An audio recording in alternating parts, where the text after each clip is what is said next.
Magandang araw pong muli mga boss. Ito pong gagawin ko is L300 FB. Hindi po siya Facebook FB lang. Kung nakikita nyo po sa valve cover niya, kalat po yung langis Ayan po, kung nakikita nyo. Paligid po yan, paikot po yan. 2017 model po ito. Ayan po. At yung langis na nito, malakas na po siya magbawas. Bali, nung tinanggal ko nga po yung oil niya, 2 litro na lang po yung laman niya.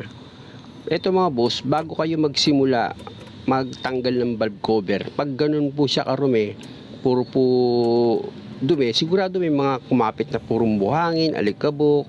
Ipawasing niyo po muna mga boss, huwag niyo kaagad babaklasin yung valve cover na ganun po ang itsura.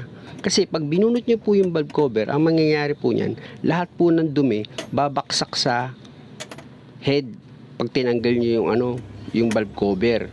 Delikado po yun pag napasukan po yan ng buhangin mga boss, pwede pong mag-grind yan sa loob at pwede maka-disgrasya sa makina nyo.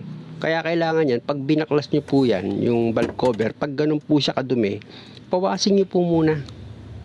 Ganun po ang gawin nyo. Actually, ako na po nagwasing yan. Sayang din yun, dagdag kita. Sa pagtanggal naman po niyan mga boss, meron lang pong 2 volt yung valve cover. Ayan po yung isa, natanggal ko na. Tapos yung nasa ibabaw po niyan, ayan po yung mga vacuum hose papunta sa alternator para mapag-deliver dito sa aircon para sa idle up niya. Ayan po, yan yung binunot kong 2 vacuum hose na yan. Ayan po yan. Madali lang po alisin niya mga boss. Yung mga vacuum hose, nakatusok lang naman yan. Pag natanggal nyo na po yung 2 tornilyo sa or 2 bolts sa valve cover, tanggalin nyo rin po itong nasa gilid niya. Ayan po yung breather, yung hose na yan. Tapos pwede nyo na po siyang iangat. Medyo masigip lang po yan pag nagtanggal kayo. Natural po talaga sa L300 yan. Masigip po talaga yan. Kaya gagawin ko dyan mamaya, ilalabas ko yung mga wire yung tumatama sa ibabaw ng valve cover. Ilalabas ko yan para hindi ako masyado mahirapan pag binili ko itong valve cover. Yung half moon nito mga boss, kapain nyo siya. Pag pantay pa po siya, okay pa po yun. Pero kung lumubog na po, palitan nyo na po yun. Mura lang naman po yung half moon. Kaya lang mas kursunado ko po yung stock nito. Matibay ang stock nito, itong L3. Pag natanggal nyo na yung valve cover gasket, linisan nyo na po yan. Tanggalin nyo po yung mga dumi sa base nung pagpapatungan nyo ng gasket sa cylinder head. Linisan nyo po yung maigi mga boss. Wala naman yung pupunasan nyo lang yan. Kita nyo, ayan, ang linis na Pinagtsagaan ko lang yung punasan. Kung meron man may dumikit na man na silicone o kahit na anong ginamit na gasket maker, kuskusin nyo lang po ng flat screw para matanggal. Huwag nyo lang masyado diinan. Ayan na po yung valve cover. Nilinis ko na rin po yan kung makikita nyo. Di ba? Ito naman po yung bagong valve cover gasket. Sa pagkabit naman po ng valve cover gasket mga boss, di mo na kailangan ko magkamali kasi kita nyo, naka-guide na rin may position siya, nakaporma kaya ipapatong nyo lang po yan sa gatla niya, ipapasok nyo siya tapos lagyan nyo ng beta gray.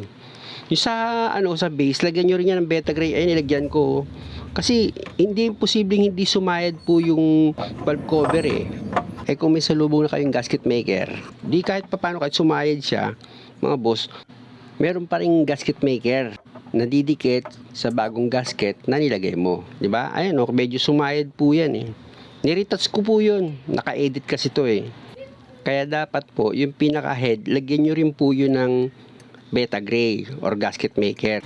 Ako po kasi depende po ako sa mga sasakyan na ginagawa ko. Kung dapat po bang lagyan ng beta gray or gasket maker or hindi, ganun. Meron po akong hindi nilalagyan din.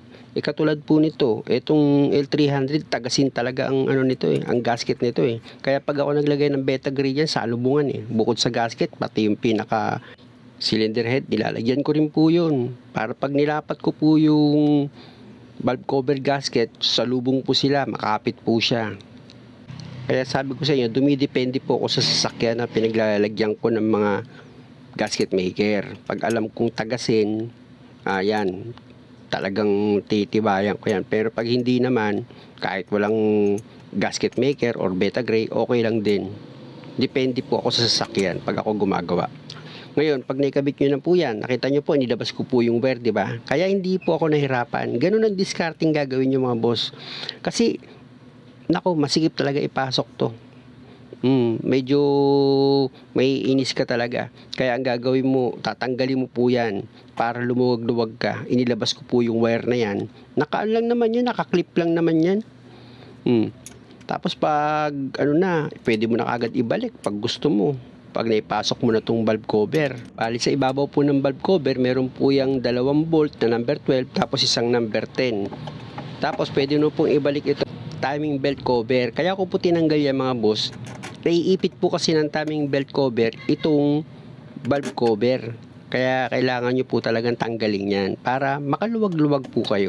Pwede nyo namang iangat lang yan ng kaunti ako kasi hindi ako sanay nung nahihirapan ako Kung may istorbo dyan, tatanggalin ko talaga Ganun po talaga dapat pag nagtrabaho ka. Hindi yung ipipilit mo yung hindi mo dapat ipilit. Kaya minsan sasablay ka pag ganun ang trabaho mo Dapat medyo sisipagan mo din.